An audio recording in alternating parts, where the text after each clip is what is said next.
Hello, bachcho. Let's read this question. So this question says it takes 10 minutes to cool a liquid from 61 degrees Celsius to 59 degrees Celsius. If room temperature is 30 degrees Celsius, then find the time taken in cooling from 51 degrees Celsius to 49. ठीक है, 51 degree Celsius से 49 degree Celsius आने पर आपका कितना time लगा ये बताना है। ऑलराइट, तो देखिए बच्चों, इस क्वेश्चन का की कॉन्सेप्ट आप क्या लिख सकते हैं।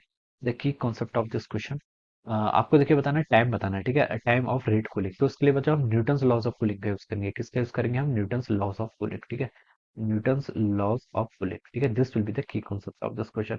न्यूटन्स लॉज ऑफ कूलिंग देखिए, बताओ क्या बताती है। ये बताती है कि आपका देखिए जो रेट ऑफ क्या होता है, आपका रेट ऑफ हीट ट्रांसफर होता है। ठीक है, रेट ऑफ हीट ट्रांसफर, इसको हम ऐसे भी लिख सकते हैं। ठीक है, रेट ऑफ हीट ट्रांसफर क्या होता है आपका? D Q by D T. ठीक है, चेंज इन टेम्परेचर क्या होता है आपका? D T. ठीक है, डिवाइडेड बाई डी टी। ठीक है, देखिए ऊपर वाला जो टी है ये आपका टेम्परेचर को रिप्रेजेंट कर रहा है, और नीचे वाला टी आपका टाइम बता रहा है। क्या बता रहा है आपका? टाइम। ठीक है, टाइम के रिस्पेक्ट में हम क्या बता रहे हैं? चेंज इन टेम्परेचर बता रहे हैं, इसलिए हमको इसको क्या बोलते हैं? आपका रेट ऑफ हीट ट्रांसफर बोलते हैं। ठीक है, अब बच्चों देखिए ये किसके प्रोपोर्शनल होता है? ये आपका डिफरेंस ऑफ टेम्परेचर के प्रोपोर्शनल होता है। किसके? Difference of temperature. टी हम बता सकते हैं, टी क्या आपका किसी भी ऑब्जेक्ट का टेम्परेचर है, और हमने इसको किसी सराउंडिंग में रखा है जहां पर सराउंडिंग का टेम्परेचर क्या है? T nought. ठीक है, तो हम बता सकते हैं जो आपका रेट ऑफ हीट ट्रांसफर होता है वो डिफरेंस ऑफ टेम्परेचर के क्या होता है? प्रोपोर्शनल होता है। ठीक है, या फिर देखिए इसको ऐसे भी लिखते हैं, D T by D T बच्चों किसके इक्वल होता है?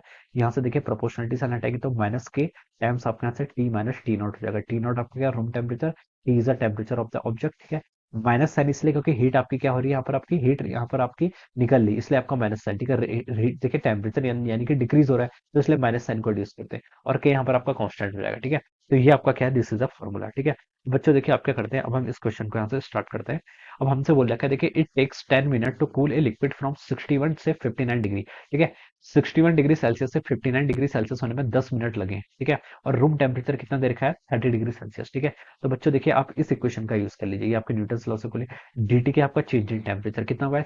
61 से 59 डिग्री सेल्सियस हो, यानी कि 2 डिग्री का चेंज हुआ है। ठीक है, तो dt कितना हो जाएगा? यहाँ से आपका 2 के इक्वल हो जाएगा, डिवाइडेड बाय dt। dt के आपका टाइम टेकन। ठीक है, कितना टाइम लगा? 10 मिनट। तो यहाँ पर आप इसको क्या कर लीजिए? 10 यहाँ पर ऐसे ले आइए। ठीक है, इट इज इक्वल टू, ये किसके इक्वल होगा? देखिए आपका माइनस के टाइम्स, देखिए T minus T not. T क्या होता है? देखिए टेम्परेचर। यहाँ पर आप एवरेज टेम्परेचर लेंगे। ये कौन सा टेम्परेचर है? टी आपका एवरेज टेम्परेचर होता है। ठीक है, एवरेज कैसे फाइंड आउट करेंगे? देखिए लिक्विड 61 से 59 हुआ है, तो इसका एवरेज कितना होगा? देखिए देखिए ये जो एग्जैक्ट हम तरीके का यूज कर रहे हैं, आपका अप्रोक्सीमेशन है, ये क्या आपका एक अप्रोक्सीमेशन।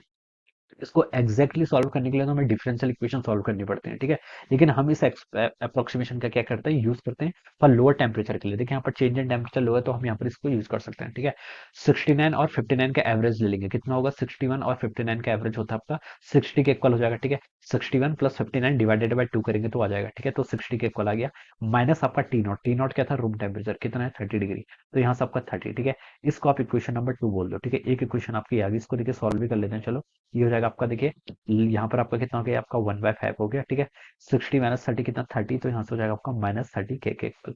तो ये आपकी, इसको आप इक्वेशन 2 इसको बोल देते हैं, इक्वेशन 2। ठीक है, ये क्या होगी आपके यहाँ से? इक्वेशन 2 हो गई। ऑलराइट, अब आगे मूव करते हैं। देखिए आगे क्या बता सकते हैं। अब नेक्स्ट नेक्स्ट में देखिए उसने क्या कंडीशन दे रखी है? Find the time taken in cooling from 51 से 49। 51 से 49 में भी चेंज इन टेम्परेचर कितना? 2 डिग्री। तो यहाँ पर आप 2 डिग्री लिख लीजिए, डिवाइडेड बाय dt क्या आपका टाइम टेकन, कितना टाइम है? इसको आप यहाँ पर स्मॉल टी से रिप्रेजेंट कर लीजिए। मान लीजिए इतना टाइम है, ये किसके पर्पस होगा? माइनस के टाइम्स टी। ठीक है, एवरेज टेम्परेचर कहाँ से कहाँ तक?